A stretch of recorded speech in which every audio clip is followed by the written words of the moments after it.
প্রিয় শিক্ষার্থীবৃন্দ, আসসালামু আলাইকুম। আশা করি আল্লাহর কৃপায় বাসার সবাই তোমরা ভালোই আছো এবং পড়াশোনায় মনোযোগী হয়েছ। তোমরা হয়তো শুনে থাকবে নভেম্বর থেকে তোমাদেরকে অ্যাসাইনমেন্ট জমা দিতে হবে এবং এটার উপর ভিত্তি করেই তোমাদের ফলাফল উপর ক্লাসে ওঠার যে সিঁড়ি, যে পদ্ধতি, সেটি অবলম্বন করা হবে।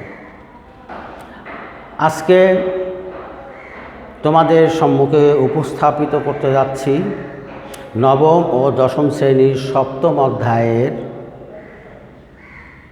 একটি সমস্যা নিয়ে। বলের উপর ভিত্তি করে একটি সমস্যা আমরা উপস্থাপন করছি। তোমরা হোয়াইট বোর্ডের দিকে একটু লক্ষ্য করো, দেখবে যে এখানে দুইটি বস্তু উল্লেখ করা আছে। একটি বস্তু এ, যার ভর 500 কেজি। একটি বস্তু বি, তার ভর উল্লেখ করা নেই। এ বস্তুটি গতিশীল হয়ে 10 সেকেন্ডে এ বস্তুর উপরে 50 নিউটন বল প্রয়োগ করার ফলে 10 সেকেন্ডে সে বি অবস্থানে পৌঁছালো। এখন এখান থেকে প্রশ্ন হচ্ছে যে নিউক্লিয়ন কি? খ, বেগ ও ত্বরণের পার্থক্য লিখো।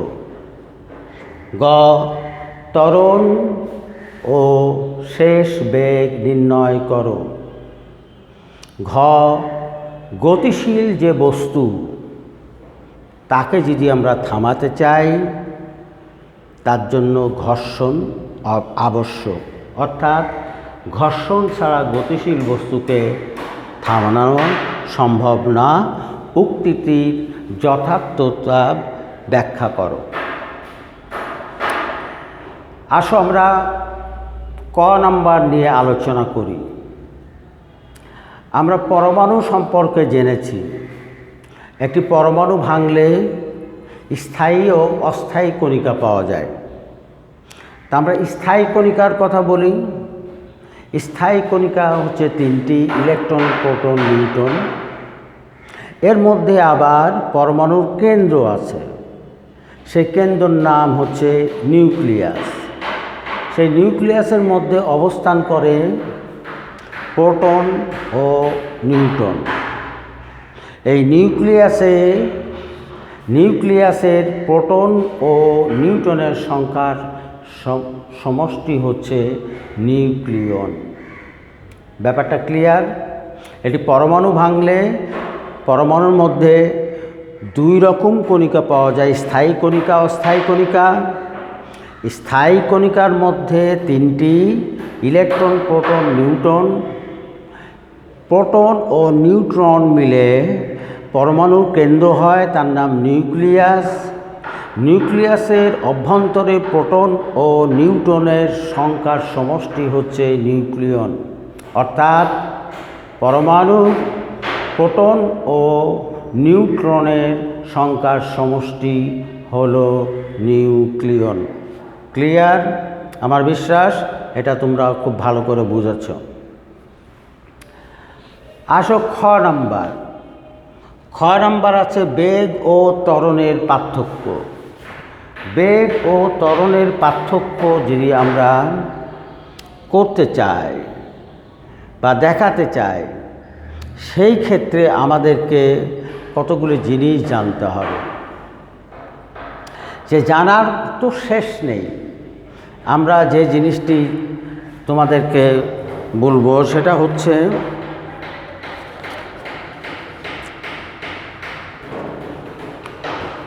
বেগ আর ত্বরণ। বেগ আর ত্বরণের পার্থক্যের মধ্যে আমরা প্রথমে বেগের কথা বলি। প্রথমে লিখি বেগ, খ নাম্বার, আর এখানে লিখলাম ত্বরণ।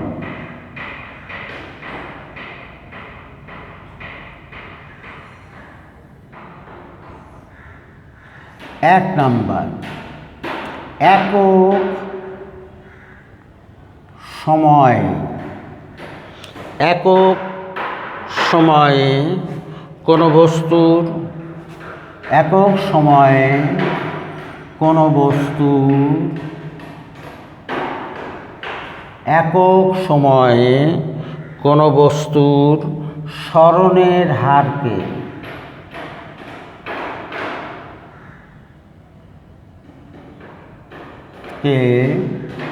বেগ বলে।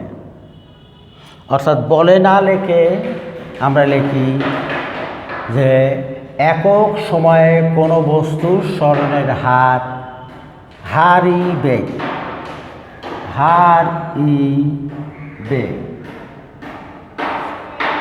আর ত্বরণের ক্ষেত্রে লিখব একক সময়ে কোনো বস্তুর বেগ বৃদ্ধির হার, একক সময়ে কোনো বস্তুর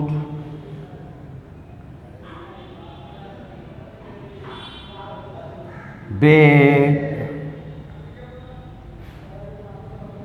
বৃদ্ধির হার ই ত্বরণ। 2 নাম্বার হচ্ছে বেগের একক মিটার সেকেন্ড ইনভার্স 1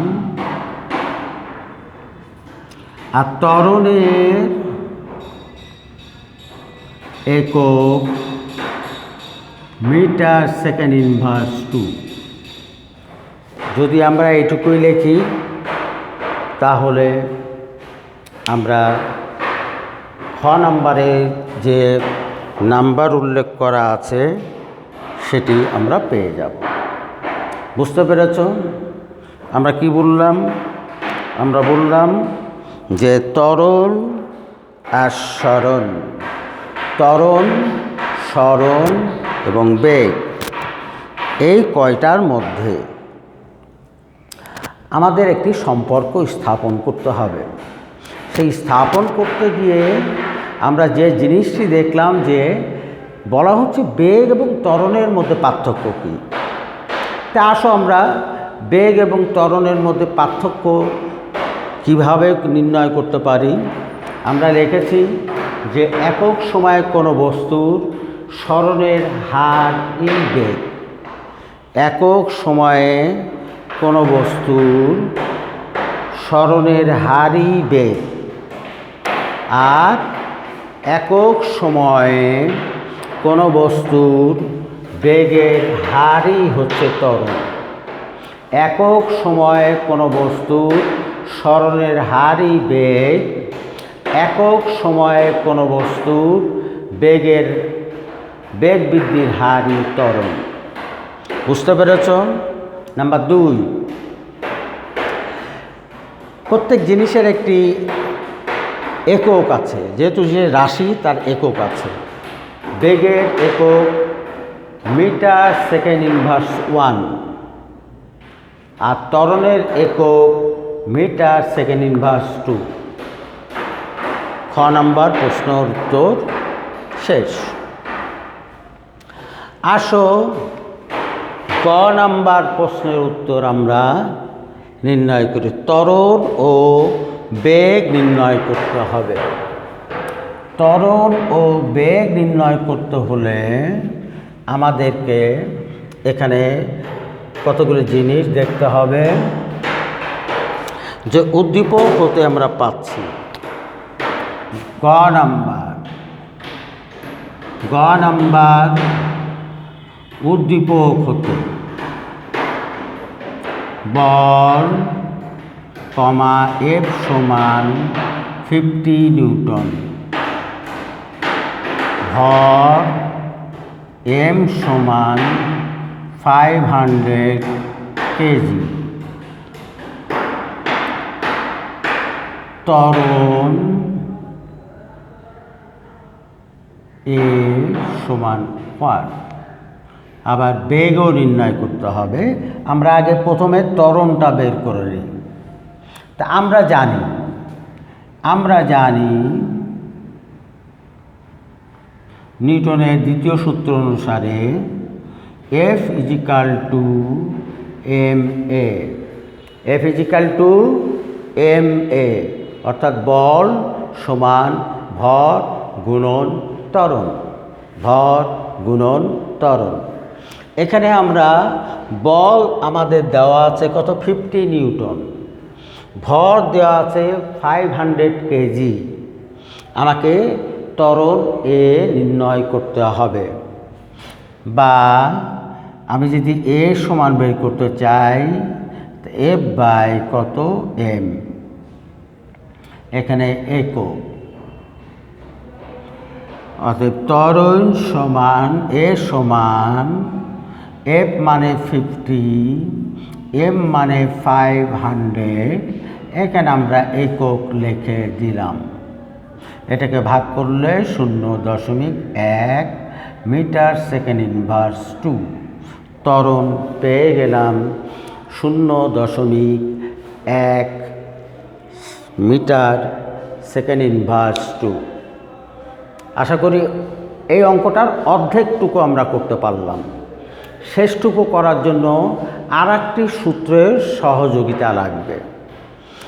আরেকটি সূত্রের সহযোগিতা আমরা এখানে দেখাবো। দেখো তোমরা, আপনারা না বুঝলে আবার বলি। উদ্দীপক হতে আমরা পেলাম বল F ইজিক্যাল টু কত 50 নিউটন, ভর M ইজিক্যাল টু কত 500 কেজি। আমাকে ত্বরণ এক্সেলারেশন বা ত্বরণ এ নির্ণয় করতে হবে।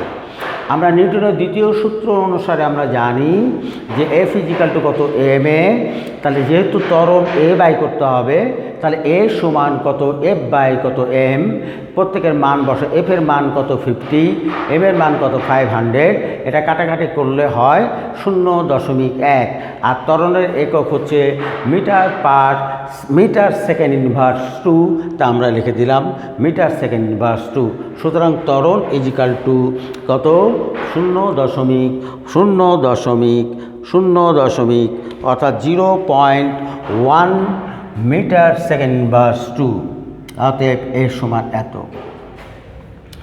এখন বের করতে হবে বেগ কত। বেগ কত এটা যদি আমরা বের করতে চাই, তাহলে আমাদেরকে আরেকটু জানতে হবে। এখানে সে আদি বেগ, এটা স্থির ছিল।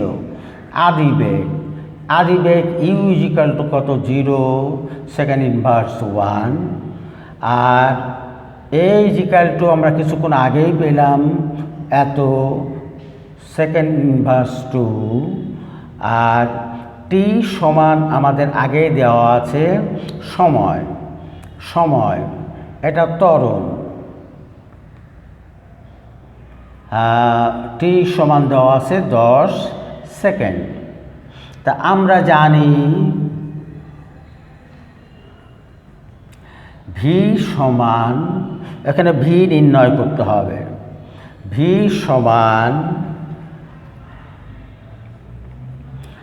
ইউ প্লাস এটি, বা ভি সমান equal to 0 metre second inverse 1 plus a সমান 0.1 মিটার সেকেন্ড ইনভার্স 2 আর টি সমান 10 সেকেন্ড। এখন এখান থেকে যদি আমরা অঙ্কটা করি, তাহলে ভি সমান পাবো কত, এটা 0, তাহলে এটা দিয়ে এটাকে গুণ করলে মাত্র 1 মিটার সেকেন্ড ইনভার্স 1। দেখো খুব ভালো করে দেখো, এখানে আছে সেকেন্ড প্লাস, এখানে second minus second minus inverse 2 আছে, আর এখানে ইনভার্স প্লাস 1, এখানে ইনভার্স না, এটা প্লাস সেকেন্ড, একটা বাদ দিলে ইনভার্স 1 থাকলো। তাহলে শেষ বেগ পেয়ে গেলাম। তাহলে ত্বরণ পেলাম কত, ত্বরণ এর সমান পেলাম হচ্ছে 0.1 সেকেন্ড মিটার সেকেন্ড ইনভার্স 2, আর বেগ ভি সমান পেলাম 1 মিটার সেকেন্ড ইনভার্স 1। তাহলে এই অঙ্কটা যদি করো তাহলে তোমরা 3-এ 3 পেয়ে যাবে। এখন ঘ নাম্বার, ঘর্ষণ ছাড়া কোনো বস্তুই সহজে থামতে চায় না। এখন এটা আমরা অনেকভাবে করতে পারি। আসো আমরা জানি নিউটনের প্রথম সূত্র অনুসারে বাহ্যিক কোনো বল প্রয়োগ না করলে স্থির বস্তু সারা জীবন স্থির থাকবে, গতিশীল বস্তু সারা জীবন গতিশীলই থাকবে। অর্থাৎ ক্রিয়াশীল কোনো বস্তুর উপর যদি কোনো ক্রিয়া না করা হয় স্থির বস্তু স্থিরই থাকবে। স্থির বস্তুর এই স্থির থাকাকে স্থিতি জড়তা বলে। আর গতিশীল বস্তু সমবেগে চলবে, গতিশীল বস্তুর এই সমবেগে চলাকে গতি জড়তা বলে। অর্থাৎ বস্তুর গতির জনিত কারণে যে ক্রিয়াটি হয় সেটা হচ্ছে গতি জড়তা। কোনো বস্তুকে যদি বল প্রযুক্ত করা হয় তাহলে তার বিপরীত একটি বল কাজ করে, সেটা হচ্ছে ঘর্ষণ। ঘর্ষণ হচ্ছে যে কোনো ক্রিয়াশীল বলের বিপরীত বল, আমরা প্রতিক্রিয়া বলও বলতে পারি। একটি চলন্ত বস্তু যদি তাকে থামাইতে চায়, যদি তার ব্রেক করা হয় তাহলে সেটা ব্রেক করার পরও চলতেই থাকতো। যদি সেখানে ঘর্ষণ না থাকতো তাহলে সেটাকে থামানো যেত না। আমরা যে পায়ে হেঁটে চলি, তাই যদি ঘর্ষণ যদি না থাকে তাহলে আমরা হাঁটতে পারবো না। সুতরাং যে কোনো বস্তুর ক্ষেত্রেই বলি না কেন, ঘর্ষণ ছাড়া কোনো বস্তুকে থামানো সম্ভব না। যেমন একটি রেলগাড়ি চলে, রেলগাড়ি যখন ব্রেক করা হয় তখন রেলের চাকা এবং রেলের পাতের সঙ্গে ঘর্ষণ হয়। এটা ইঞ্জিন বন্ধ করার পরেও বেশ কিছুক্ষণ চলতে থাকে এবং ঘর্ষণজনিত কারণে এই ট্রেনটি থেমে যায়। অনুরূপভাবে রাস্তাঘাটে যে বাস ট্রাক চলে তারাও তাদের গিয়ার বন্ধ করলে, তাদের চাপ ব্রেক করলে তারা কি করে, তাই বন্ধ করার পরও কিছুক্ষণ চলে, কিন্তু ওই যে চলাই ওটা থামায় দেয় হচ্ছে ঘর্ষণ। সুতরাং ঘর্ষণ ছাড়া কোনো বস্তুকে থামানো সম্ভব না। আশা করি ব্যাপারটা তোমরা বুঝতে পেরেছ। আমরা এখন ক্লাসটা শেষ করতে যাব। আমাদের বিশ্বাস তোমরা আজকের এই সমস্যার সমাধানটি তোমরা অনুধাবন করতে পেরেছ। আমি আগামী দিনে তোমাদের এই বিষয়ে আরও কয়েকটি ক্লাস নিয়ে এই সপ্তম অধ্যায়ের যে সমস্যা আছে সমস্যার সমাধান করব। তোমরা সবসময় বাসাতে পরিষ্কার পরিচ্ছন্ন থাকবে এবং করোনা সম্পর্কে সচেতন থাকবে, মাদক সম্পর্কে সচেতন থাকবে, বাবা মাকে শ্রদ্ধা করবে, ভক্তি করবে, গুরুজনকে ভক্তি করবে। দেশ তোমার আমার, আমরা দেশকে ভালোবাসি। আমরা সবাই আমাদের দেশের মঙ্গলের জন্য, আমাদের দেশের মানুষের জন্য আমরা দেশের যে বর্তমান পরিস্থিতি সেখানে স্বাস্থ্যবিধি মেনে চলব। আল্লাহ হাফেজ, ভালো থেকো, আসসালামু আলাইকুম।